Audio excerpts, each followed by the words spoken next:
नमस्कार, जनप्रभा सुपरफास्ट में आपका स्वागत है। मैं हूं हेमेंद्र सिंह। एक नजर डालते हैं आज की सुर्खियों पर। E-8I विमानों की दूसरी स्क्वाड्रन आज मोर्चे पर होगी तैनात। भारतीय नौसेना की टोई क्षमता में होगा जबरदस्त इजाफा। पीएम मोदी की अध्यक्षता में हुई भाजपा संसदीय दल की बैठक का परियोजनाओं के बारे में लोगों को बताएं सांसद। बंगाल में आज पीएम मतुआ धर्म महामेला को करेंगे संबोधित। श्री श्री हरिचंद ठाकुर की 211वीं जयंती पर हो रहा है आयोजन। भारत की मदद से श्रीलंका में बनेगा maritime rescue coordination centre. विदेश मंत्री एस जयशंकर के कोलंबो दौरे में हुआ अहम समझौता। रूस के विदेश मंत्री सर्गेई लावरोव इसी हफ्ते करेंगे भारत यात्रा। इससे पहले वे चीन के नेताओं के साथ करेंगे बैठक। 31 मार्च को भारत आएंगी ब्रिटेन की विदेश मंत्री एलिजाबेथ ट्रस। एस जयशंकर के साथ द्विपक्षीय और वैश्विक मुद्दों पर करेंगी चर्चा। लोकसभा में अगले कुछ दिनों में होगी यूक्रेन और महंगाई पर चर्चा। लोकसभा अध्यक्ष ने कार्य मंत्रणा समिति की बैठक में लिया फैसला। नौसेना प्रमुख हरि कुमार ने फ्रांसीसी समकक्ष के साथ की वार्ता। हिंद महासागर में चीन की बढ़ती मौजूदगी पर हुई चर्चा। पेट्रोल डीजल की कीमतों में फिर 80 और 70 पैसे की बढ़ोतरी। दिल्ली में 100 रुपए प्रति लीटर के पार हुई पेट्रोल की कीमत। केंद्र की नीतियों के विरोध में भारत बंद का दूसरा दिन आज। बंद में बैंकिंग, रोडवेज, बीमा क्षेत्र के कर्मचारी ले रहे भाग। राज्यपाल के अभिभाषण से उत्तराखंड विधानसभा का पहला सत्र शुरू। सरकार की ओर से सदन पटल पर लेखानुदान पेश करेंगे मुख्यमंत्री। शपथ ग्रहण के 2 दिन बाद योगी सरकार में मंत्रालयों का बंटवारा। मुख्यमंत्री योगी के पास रहेंगे गृह समेत 34 विभाग। खाद्य और मनोरंजन कर समेत 6 विभाग देखेंगे केशव प्रसाद मौर्य। डिप्टी सीएम ब्रजेश पाठक को दी गई है चिकित्सा विभाग की जिम्मेदारी। यूपी विधानसभा के अध्यक्ष होंगे पूर्व कैबिनेट मंत्री सतीश महाना। निर्विरोध चुना जाना तय। आज लखनऊ में होगी औपचारिक घोषणा। यूक्रेन और रूस के बीच आज 34वें दिन भी घमासान युद्ध जारी। रूसी हमले से यूक्रेन में हर तरफ दिख रहा है तबाही का मंजर। मारिउपोल में अब तक 5000 से ज्यादा लोगों की गई जान। यूक्रेन का दावा, 8 रूसी फाइटर प्लेन किए ध्वस्त।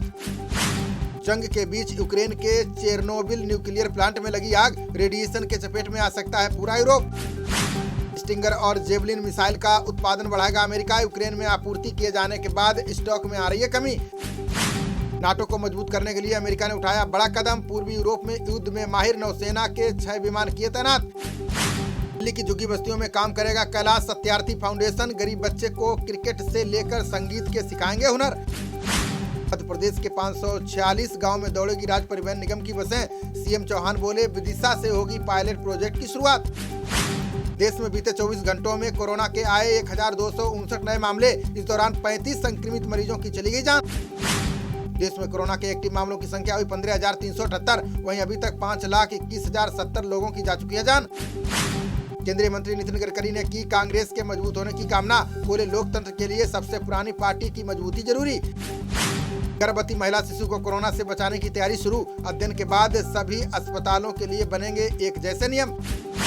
सोनीपत राष्ट्रीय राजमार्ग पर टोल पर चुकाने होंगे 10 से 55 रुपए अतिरिक्त। चालकों की जेब होगी ढीली। 1 अप्रैल से प्रभावी होंगी नई दरें।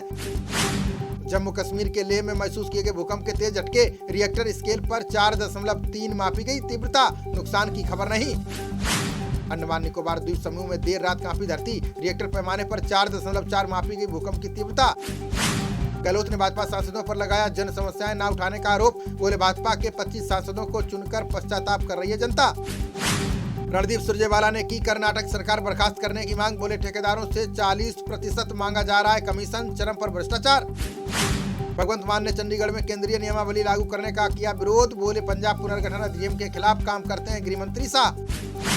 ज्योतिरादित्य सिंधिया ने इंदौर जम्मू उड़ान सेवा का किया शुभारंभ। बोले, हिंदुस्तान के मुकुट से जुड़ेगा देश का सबसे स्वच्छ शहर। भिवानी नगर परिषद घोटाले की जांच कराएगी हरियाणा सरकार। करोड़ों रुपए के गबन के मामले में कई अधिकारी हो सकते हैं शामिल। मध्य प्रदेश के गृह मंत्री नरोत्तम मिश्रा ने कश्मीरी पंडितों पर की घोषणा। बोले, अगर घाटी वापस जाना चाहते हैं पंडित तो सरकार करेगी व्यवस्था। निर्माण लागत बढ़ने से 10 से 15% महंगे हो सकते हैं मकान। सामानों के दाम बढ़ने से 25% बढ़ा घर बनाने का खर्च। कोरोना से 80% लोगों ने टाली कार खरीदने की योजना। सर्वेक्षण में लोगों में बढ़ रहा है इलेक्ट्रिक वाहनों के प्रति रुझान। दुबई एक्सपो में भारतीय पवेलियन पहुंचे केंद्रीय मंत्री अनुराग ठाकुर। बोले, भारत को कंटेंट निर्माण का वैश्विक केंद्र बनाना सरकार का लक्ष्य। झारखंड के विधायकों को भ्रष्टाचार के मामले में 3 साल की सजा। बंधु तिर्की पर आय से अधिक संपत्ति अर्जित करने का था आरोप। छत्तीसगढ़ के विश्वविद्यालयों में होंगी ऑनलाइन परीक्षाएं। छात्र छात्राओं की मांग पर सीएम भूपेश बघेल ने लिया फैसला। आर्यन खान से जुड़े मादक पदार्थ मामले में दाखिल होगा आरोप पत्र। एनसीबी ने मुंबई की अदालत से 90 दिनों का मांगा समय।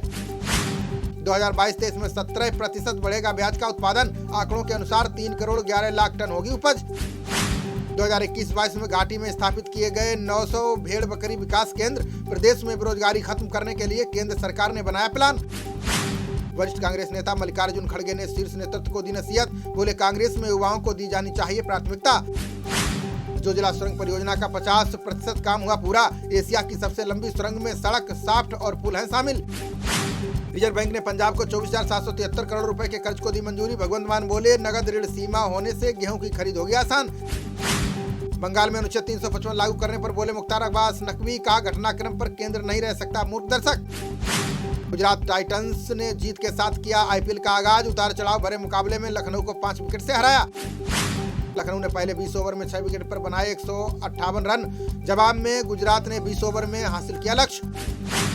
गुजरात के तेवतिया और डेविड मिलर ने 16वें ओवर में पलटा मैच। 34 गेंदों पर की ताबड़तोड़ 60 रनों की विजयी साझेदारी। आईपीएल में आज हैदराबाद और राजस्थान के बीच होगा मुकाबला। पुणे में संजू सैमसन की सेना से भिड़ेंगे विलियमसन के लड़ाके। खबरों का सिलसिला जारी रहेगा, देखते रहिए जनप्रवाद। नमस्कार।